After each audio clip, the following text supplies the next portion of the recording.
दोस्तों, जब भी प्रेम की बात होती है तो श्री कृष्ण और राधा के प्रेम की मिसाल सबसे पहले आती है। राधा श्री कृष्ण के प्रेम को जीवात्मा और परमात्मा का मिलन कहा जाता है। राधा श्री कृष्ण का बचपन का प्यार थी। श्री कृष्ण जब 8 साल के थे तब दोनों ने प्रेम की अनुभूति की। राधा श्री कृष्ण के दैवी गुणों से परिचित थी। उन्होंने जिंदगी भर अपने मन में प्रेम की स्मृतियों को बनाए रखा। यही उनके रिश्ते की सबसे बड़ी खूबसूरती है। कहा जाता है श्री कृष्ण को केवल 2 ही चीजें सबसे प्रिय थी। ये दोनों चीजें भी आपस में एक दूसरे से गहराई से जुड़ी हुई थी, बांसुरी और राधा। कृष्ण की बांसुरी की धुन ही थी जिससे राधा श्री कृष्ण की तरफ खिंची चली आई।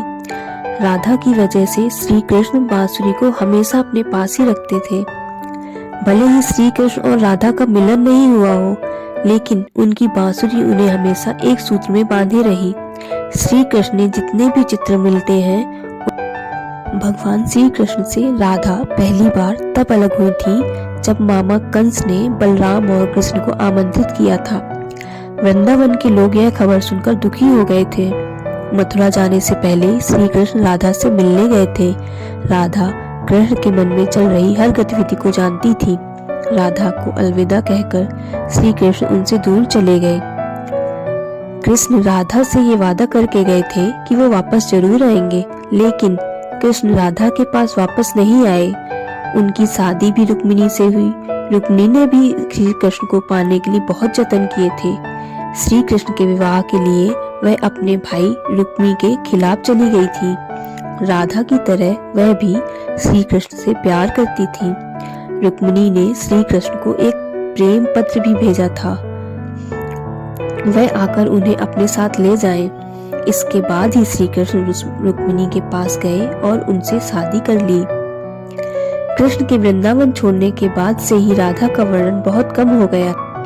राधा और कृष्ण जब आखिरी बार मिले थे तो राधा ने कृष्ण से कहा था कि भले ही वो उनसे दूर जा रहे हैं, लेकिन मन में कृष्ण हमेशा उनके साथ ही रहेंगे। इसके बाद कृष्ण मथुरा गए और कंस और बाकी राक्षसों को मारने का अपना काम पूरा किया। इसके बाद प्रजा की रक्षा के लिए कृष्ण द्वारका चले गए और द्वारकाधीश के नाम से लोकप्रिय हुए। जब कृष्ण वृंदावन से निकल गए तब राधा की जिंदगी ने अलग ही मोड़ ले लिया था। राधा की शादी एक यादव से हो गई। राधा ने अपने दाम्पत्य जीवन की सारी रस्में निभाई और बूढ़ी हुई, लेकिन उनका मन तब भी कृष्ण के लिए ही समर्पित था। राधा ने पत्नी के तौर पर अपने सारे कर्तव्य पूरे किए।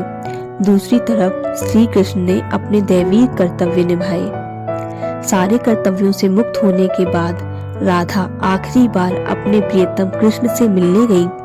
जब वह द्वारका पहुंची तो उन्होंने कृष्ण के रुक्मिणी और सत्यभामा से विवाह के बारे में सुना, लेकिन वह दुखी नहीं हुई। जब कृष्ण ने राधा को देखा तो बहुत प्रसन्न हुए। दोनों संकेतों की भाषा में एक दूसरे से काफी देर तक बातें करते रहे। राधा जी को कान्हा की नगरी द्वारका में कोई नहीं पहचानता था।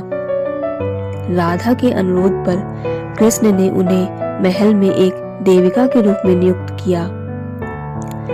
राधा दिन भर महल में रहती थी और महल से जुड़े कार्य देखती थी। मौका मिलते ही वह कृष्ण के दर्शन कर लेती थी, लेकिन महल में राधा ने श्री कृष्ण के साथ पहले की तरह का आध्यात्मिक जुड़ाव महसूस नहीं कर पा रही। इसलिए राधा ने महल से दूर जाना तय किया। उन्होंने सोचा कि वह दूर जाकर दोबारा श्री कृष्ण के साथ गहरा आत्मीय संबंध स्थापित करेंगी। उन्हें नहीं पता था कि वह कहाँ जा रही हैं, लेकिन भगवान श्री कृष्ण सब जानते थे। धीरे धीरे समय बीता और राधा बिल्कुल अकेली और कमजोर हो गई। उस वक्त उन्हें भगवान श्री कृष्ण की आवश्यकता पड़ी। आखिरी समय में भगवान श्री कृष्ण उनके सामने आ गए। कृष्ण ने राधा से कहा कि वह उनसे कुछ मांगे, लेकिन राधा ने मना कर दिया। कृष्ण ने दोबारा अनुरोध किया, पर राधा ने कहा वह आखिरी बार उन्हें बांसुरी बजाते देखना चाहती हैं। श्री कृष्ण ने बांसुरी ली और बेहद सुरीली धुन में बजाने लगे। श्री कृष्ण ने दिन रात बांसुरी बजाई जब तक राधा आध्यात्मिक रूप से कृष्ण में विलीन नहीं हो गई। बांसुरी की धुन सुनते सुनते राधा ने अपने शरीर का त्याग कर दिया। हालांकि भगवान श्री कृष्ण जानते थे कि उनका प्रेम अमर है, बावजूद इसके राधा की मृत्यु बर्दाश्त नहीं कर सके। कृष्ण ने प्रेम के प्रतीकात्मक अंग के रूप में बांसुरी तोड़कर झाड़ी में फेंक दी।